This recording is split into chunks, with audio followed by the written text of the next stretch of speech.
News continues to change when it comes to information around the Jeffrey Epstein human trafficking case. CBS News has learned that at least 15 documents related to Epstein were initially released online by the Justice Department, but have since disappeared.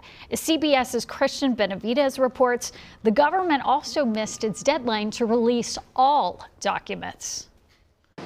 Among the Epstein files that suddenly disappeared, one that showed a photo of President Trump. The thousands of records released since Friday are largely redacted, over 500 pages fully blacked out. We need to have oversight hearings. We will send letters demanding more transparency. There is no word on when all files will be released as required by law. The deadline was Friday. Marina Lacerda is an Epstein survivor. Who are we trying to protect? Are we protecting the survivors, or are we protecting these elite men that need to be put out there? Republican Congressman Thomas Massie, who co-sponsored the legislation, posted on social media the Justice Department's release grossly fails to comply with both the spirit and the letter of the law. Within the documents that were released, a police report from 1996.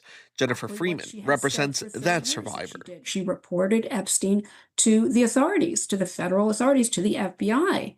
And as far as we can tell, it looks like the government did absolutely nothing. This photo of a missed call message from Donald Trump was also released Saturday, but otherwise the president's name is noticeably absent. Several images of former President Bill Clinton are included. He has denied any wrongdoing, and through a spokesperson said of the White House, this is about shielding themselves from what comes next, or from what they'll try and hide forever.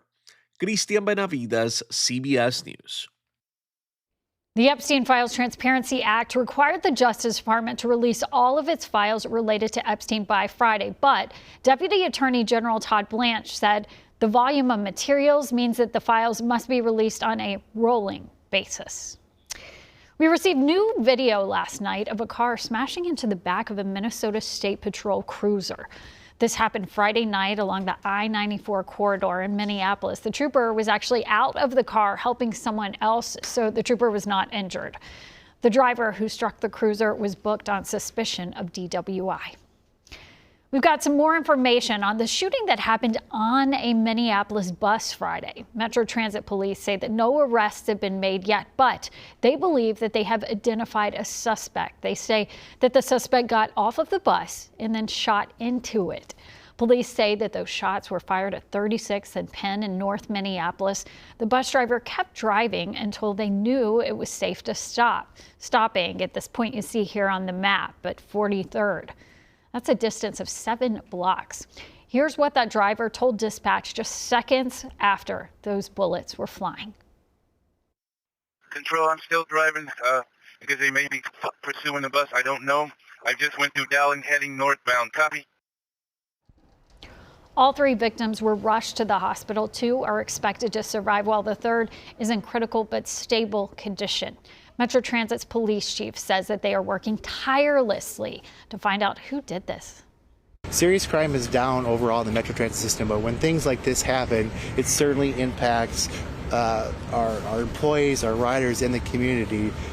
So we will definitely work to hold this shooter accountable in the moment we find him.